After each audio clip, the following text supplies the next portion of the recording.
كان في ايام ما كنتش بعرف اذاكر فيها وبطلع بصفر انتاجيه، وانا فاكر اول ايام ديت. وكانت في ايام كنت بعيط فيها من كتر ما انا كنت مضغوط. ده طبيعي. طريقه مذاكرتي في الثانويه العامه بكل التفاصيل: بسمع فيديوهات الشرح وبكتب النوتس ازاي، بذاكر امتى وبذاكر كام ساعه، الحاجات اللي انا التزمت بيها جامد خلال السنه دي كلها. اولا انا جبت في ثانويه عامه 96% والحمد لله دخلت طب بشري.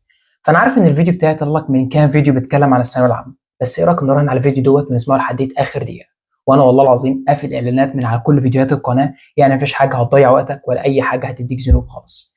بس قبل انت الفيديو بقى ما تنساش تضغط لايك وشير الفيديو لاصحابك عشان يستفادوا، وان انت ما اشتركتش اشترك في القناه وفعل زر الجرس عشان يوصلك كل الفيديوهات في وقتها. انا عارف ان السنه دي صعبه لانها كانت صعبه جدا بالنسبه لي، بس انا الحمد لله نجحت فيها ودخلت الكليه اللي انا عاوزها.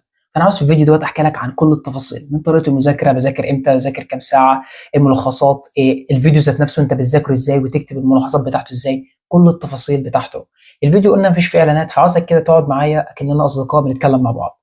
اولا كده انا قلت لك ان انا جبت فيها 96% ودخلت الكليه اللي انا عاوزها، بس الموضوع ما وقفش على كده. في اولى طب بالنسبه لي رتبت من اوائل الدفعه، جبت امتياز، اتعلمت لغتين، وصلت في الجيرمان لبي 1 وفي الانجليش وصلت لسي 1، واجتزت امتحان التست اس وبجهز امتحان يو اس ام ال ستيب 1، وده كله في اولى بس. والحمد لله انا حاليا 19 سنه، يعني قربت اوصل لل 20 سنه، فدايما واخد الموضوع تحدي. كل يوم انا ببداه كده وانا واثق ان هو ان شاء الله هيكون احسن من امبارح. فايه رايك تاخد مني النصيحه كاننا اصدقاء كده مع بعض قاعدين بنتكلم وندردش؟ اول سؤال: انت بتذاكر كام ماده في اليوم؟ في المتوسط انا بذاكر من مادتين لثلاث مواد في اليوم. لو انت بتذاكر ماده في اليوم على اعتقد محتاج تغير النظام دوت، لان مذاكره ماده واحده في اليوم ده معناه انك هتيجي تذاكرها المره الجايه بعد 3 او 4 ايام، فهتلاقي نفسك ناسي الحاجات اللي انت ذاكرتها، وده هيزعلك. فخلي من مادتين لثلاث مواد المتوسط بتاعك في اليوم بس. تمام. طبعا احنا عرفنا كده عدد المواد. ايه بقى نذاكر امتى وازاي نذاكر بالتفاصيل بتاعتك يا عبد الله؟ تعال اقول لك. اول حاجه نذاكر امتى، انا اقول لك الميعاد اللي انا كنت بذاكر فيه في الفتره بتاعت قبل شهر واحد والفتره اللي بعد شهر واحد. قبل شهر واحد كان مذاكرتي في نهايه اليوم، اللي هو من بعد 6 المغرب وانت طالع. من بعد شهر واحد زي ما انا قلت لك في الفيديو اللي فات عن نظام المذاكره، كنت بدات ان انا اطبق النظام الفجري وكان افضل نظام ممكن. لكن انا افترض دلوقتي ان انت هتذاكر من بعد الساعه 6 المغرب، لان الموضوع دوت يكون مشترك ما بين معظمنا ان احنا بنبدا مذاكرتنا بعد 6 المغرب في الوقت ده. انا هفترض تمام ان انا مذاكرتي تبدا من 6 المغرب. اول حاجه ببدا اظبطها والحمد لله انا عرفت اعملها، اللي انا بثبت ميعاد مذاكرتي. طب ازاي يا عبد الله؟ بص انا باجي مثلا بخلص دروس الساعه 4، باكل وكده واقعد شويه مع عيلتي وكده، ببدا مذاكرتي من الساعه 6 المغرب لحد الساعه 1 بالليل. اول حاجه بعملها وكتبت كده ستيك نوتس وابدا التزم بيها: مذاكرتي هتبدا من الساعه 6 المغرب للساعه 1 بالليل. 6 بالظبط هكون قاعد على المكتب وبادئ مذاكرتي. 1 بالليل، 2 بالليل براحتك انك تزود، لكن بدايه المذاكره هتكون ثابته بالنسبه لي. الموضوع هتقول عليه طب ده تافه يعني وكده، لا. بعد التزام 7 ايام من تثبيت ميعاد مذاكره من بدايته اللي هو 6 المغرب او 7 المغرب، لاحظت ان انا في الوقت ده بالذات بعد 7 ايام من تطبيق النظام ده 8 يوم، لقيت ان انا الساعه 7 احس كده ان انا مركز، انا عايز اذاكر، حاسس كده ان ده وقت مقدس للمذاكره بتاعتي. وده يحل لك مشكله التركيز وانك مش ليك نفس انك تذاكر. ليه؟ ثبت مع المذاكره هتبدا تلتزم بيه، وهتبدا حاسس انك مخك تلقائيا هتلاقي نفسك مركز في الوقت ده، وده عن تجربه. فاول قاعده انا وانت هنبدا نطبقها دلوقتي: هنثبت ميعاد مذاكره لنا. تمام. نيجي للنقطه الثانيه يا عبد الله: انت بتذاكر ازاي او بتسمع فيديو الشرح اللي انا بقعد 3 4 ساعات بذاكره واليوم كله بينتهي ان انا بذاكر الفيديو ده بس؟ بص يا جماعه، انا افترض دلوقتي ان مستر محمد صلاح ربنا يبارك له طبعا نزل لنا فيديو 3 ساعات شرح، او مثلا شرح قاعده وحده نحو معينه. كالعاده كلنا انا وانت بنعمله على الاكس 2، ده طبيعي جدا. وبعد ما اشغله على الاكس 2 بكتب النوتس بتاعته. 3 ساعات لكن ممكن اخلصه على ساعتين. بكتب النوتس. بعد ما اكتب النوتس، بص، هتدي وقت للمذاكره بتاعتك، هتيجي في ايام المراجعه هتكون متقدم عن كل الناس زمايلك اللي كانوا خلصوا مذاكره بدري. ليه؟ متذكر، حليل كتير، عامل كل حاجه عنها. انا افترض دلوقتي 3 ساعات دلوقتي قدامي، بدات اسمع الفيديو ومعايا ورقه بكتب فيها النوتس بتاعتي. مثلا يقول مثلا قاعده خلي بالي منها، اكتب خلي بالي منها، خلي بالي منها. بعد ما انهي مثلا من الفيديو بالنوتس اللي انا كتبتها، واقوم راح جاي فاتح كتاب الشرح اللي الامتحان، انا كنت بذاكر من كتاب الامتحان نحو، بفتحه واقوم راح جاي مثلا قاعده المفعول به اللي انا لسه مذاكرها مع مستر محمد صلاح، واقوم راح جاي قارئ الدرس من كتاب الامتحان، واي نقطه او مثلا ملحوظه كاتبها في النوتس بتاعتي بقوم راح كاتبها في كتاب الشرح الاساسي بتاعي. وهكذا بكون سمعت المعلومه، كتبت المعلومه في نوتس، بعدين كتبت المعلومه مره ثالثه في الكتاب الشرح الاساسي بتاعي. كده انا طبقت 3 مرات كتابه او استقبال للمعلومه بتاعتي. فيزياء بسمع فيديو مستر محمد عبد معبود، انا عارف لو بيقعد كتير جدا، يعني مستر محمد عبد معبود تقريبا بياخد مني نص اليوم، ده طبيعي جدا فما تزعلش خالص. بكتب النوتس بتاعته، بعدين بفتح كتاب الامتحان شرح واقوم راح جاي كاتب النوتس في كتاب الامتحان شرح ثالث مره. ده هيثبت لك المعلومه بطريقه اقسم بالله العظيم انت تيجي تعمل مراجعه لنفسك فاكرها في لحظه. تمام.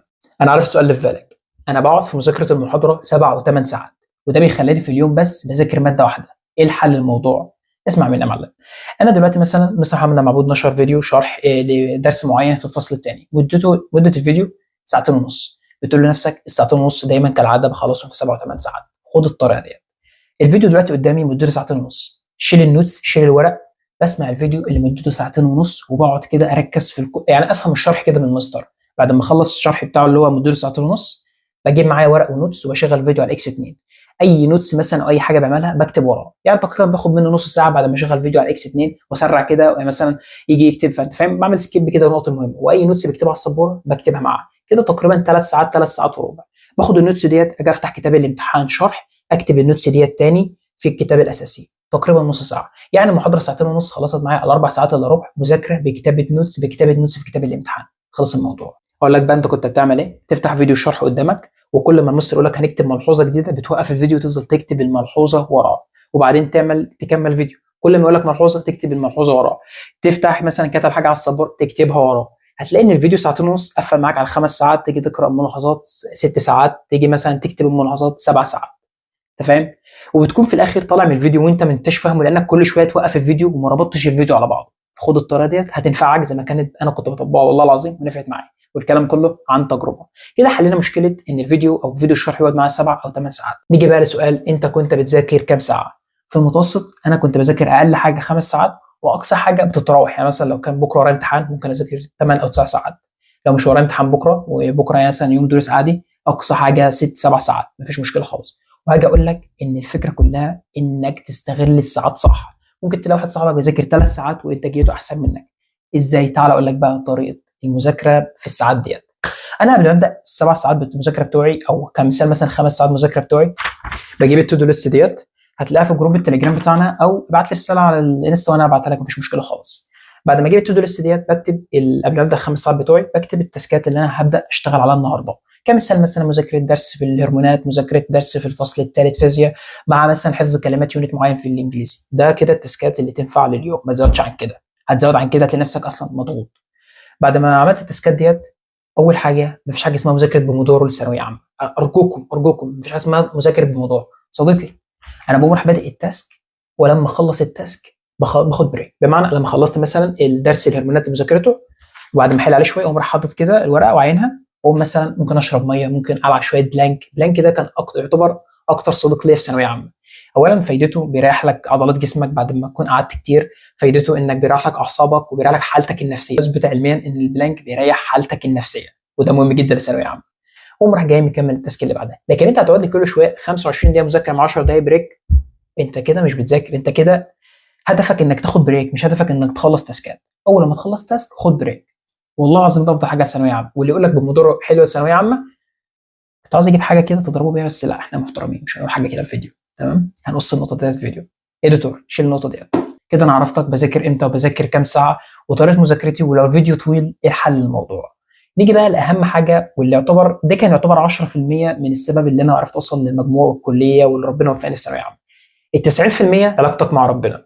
لما اكون في عز المذاكره بتاعتي واكون خلاص قربت استقبل المعلومه وخلاص كده الدنيا يعني المشكله احلها هو واسمع اذان العشاء، بوظ الفيديو واقفل المذكره واقوم اصلي صلاه العشاء في الجامع. بعد ما اصليها في جماعه كده في الجامع باجي بحس براحه نفسيه وراحه بال، يا بقول كده اللي هو الحمد لله اللي ربنا يعني اداني راحه البال ديت. ودي بتيجي من الصلاه علاقتك مع ربنا.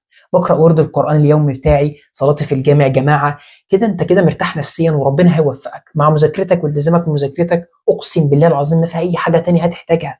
علاقتك مع ربنا مع التزامك في مذاكرتك هتحتاج ايه تاني اكتر من كده؟ مفيش. وفي فتره الثانويه العامه كنت مريت بحاجات كتير قوي. كان في ايام ما كنتش بعرف اذاكر فيها وبطلع بالصفر انتاجيه، وانا فاكر اول ايام ديت. وكانت في ايام كنت بعيط فيها من كتر ما انا كنت مضغوط، ده طبيعي. وكانت عندي برضو درجات الشامل ساعات ما تبقاش حلوه خصوصا في اول كام شهر. فاكر شامل عربي كنت جبت فيه تقريبا نص الدرجه، دي حاجه كانت دمرتني بس كانت حافز ليا في نفس الوقت اللي انا اقسمت اللي انا بعدها هشد هبذل اقصى مجهودي في الشوامل ديت. بمعنى كانت في فترات وقعت فيها بس بعدها انا قمت بطريقه احمد ربنا ان ربنا اداني القوه اللي انا اعرف اقوم بعدها بالشكل ده. فالسنه ما كانتش بيرفكت، لا لازم يكون فيها عوائق ولازم تقع وتقوم وتقع وتقوم. لو كان الموضوع سهل وكان عباره اللي هو موضوع سهل كده وانك تعرف توصل للكليه وتجيب مجموع عالي، ما كانش الناس كلها هتسعى ليه، ما كنتش هتحس بفرحه، ما كانش الموضوع كله طعم. بمعنى كل ما يكون الطريق صعب وفي عوائق وتقع وتقوم وتبكي في اوقات ومضغوط نفسيا ومش لايق وطاقتك صفر بس تذاكر بالرغم من الاوقات ديت، هتحس بعدها بفرحه وحلاوه الوصول للحلم والهدف بتاعك بعد التعب اللي انت عملته ده كله.